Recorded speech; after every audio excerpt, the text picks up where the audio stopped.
Tough rules ಫಿಕ್ಸಾ ಅಂತ ಹೇಳ್ತಾ ಇದ್ದಾರೆ. ಡೆಫಿನೆಟ್ಲಿ ತರ್ತಾರೆ.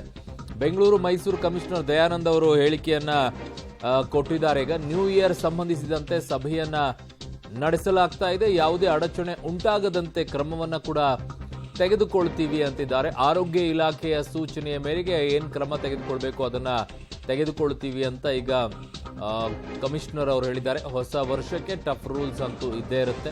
ಬೆಂಗಳೂರು ಪೊಲೀಸ್ ಕಮಿಷನರ್ ದಯಾನಂದ್ ಅವರು ಈ ಹೇಳಿಕೆಯನ್ನ ಈಗ ಕೊಟ್ಟಿದ್ದಾರೆ. ಸೊ ನ್ಯೂ ಇಯರಿಗೆ ಕಳೆದ 3 ವರ್ಷಗಳಿಂದಲೂ ಕೂಡ ನ್ಯೂ ಇಯರಿಗೆ ಆಗುವಂಥದ್ದು ಇದೇ ಆಗಿದೆ.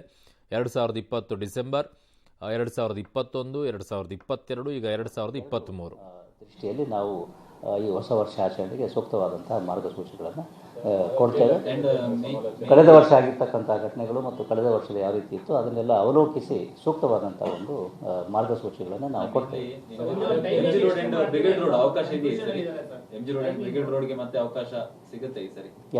ಅದೇ ಹೇಳಿದ್ನಲ್ಲ, it will be as it was last year. ಕಳೆದ ವರ್ಷಾನುಗತಿಯಲ್ಲಿ ಯಾವ ರೀತಿಯಲ್ಲಿ ಬೆಂಗಳೂರು ನಗರದಲ್ಲಿ ಜನರು ಸಂಭ್ರಮಾಚರಣೆಯನ್ನು ಹೊಸ ವರ್ಷದ ಸಂದರ್ಭದಲ್ಲಿ ಮಾಡ್ತಾರೆ, ಅದೇ ರೀತಿಯಲ್ಲಿ ಈ ವರ್ಷವೂ ಕೂಡ ಇರ್ತದೆ. ಬಟ್ ಇನ್ನೂ ಹೆಚ್ಚು ಅವರಿಗೆ ಅನುಕೂಲ ಮಾಡ್ತಕ್ಕಂಥದ್ದು, ಎರಡನೇದಾಗಿ ಯಾವುದೇ ರೀತಿಯಾದಂಥ ಅಹಿತಕರ ಘಟನೆಗಳು ಆಗಬಾರ್ದು. ಎರಡೂ ದೃಷ್ಟಿಯಿಂದ ನಾವು ಗಮನವನ್ನು ಹರಿಸಿ ಸೂಕ್ತವಾದಂಥ ನಿರ್ಧಾರಗಳನ್ನು ಸೂಕ್ತವಾದ ಸಂದರ್ಭದಲ್ಲಿ ತೆಗೆದುಕೊಳ್ತೇವೆ.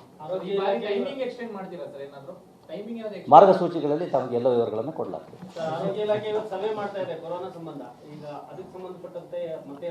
ಅವೆಲ್ಲವನ್ನೂ ಕೂಡ ಅವಲೋಕನದಲ್ಲಿ ಇಟ್ಕೊಂಡು ನಂತರದಲ್ಲೇ ನಾವು ಅದಕ್ಕೋಸ್ಕರನೇ ನಾವು ಇವತ್ತು ಗೈಡ್ಲೈನ್ಸ್ಗಳನ್ನು ಕೊಡ್ತಾ ಇಲ್ಲ. ಮುಂದಿನ ಮಂಗಳವಾರ ನಾವು ಗೈಡ್ಲೈನ್ಸನ್ನು ಕೊಡ್ತೇವೆ.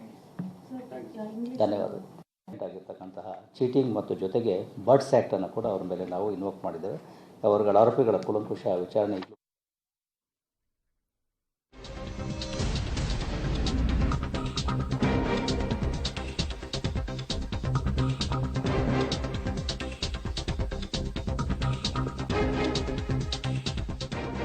ಅಧಿಕಾರಿಗಳ ಜೊತೆಗೆ ಚರ್ಚಿಸಿ ಸೂಕ್ತವನ್ನ ಕ್ರಮ ತೆಗೆದುಕೊಳ್ಳುತ್ತೀವಿ ಅಂತ ಚಿಕ್ಕಮಗಳೂರಿನಲ್ಲಿ ಗೃಹ ಸಚಿವ ಪರಮೇಶ್ವರ್ ಅವರು ಹೇಳಿಕೆಯನ್ನ ಕೊಟ್ಟಿದ್ದಾರೆ.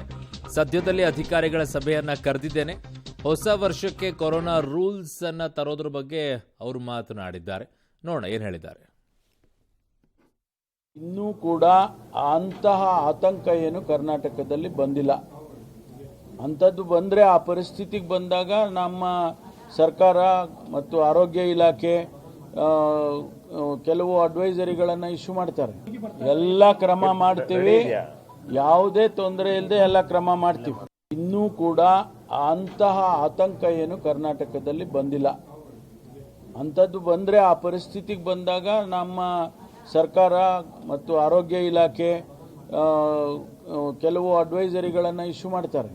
ಎಲ್ಲ ಕ್ರಮ ಮಾಡ್ತೀವಿ. ಅದು ಟ್ರೂ.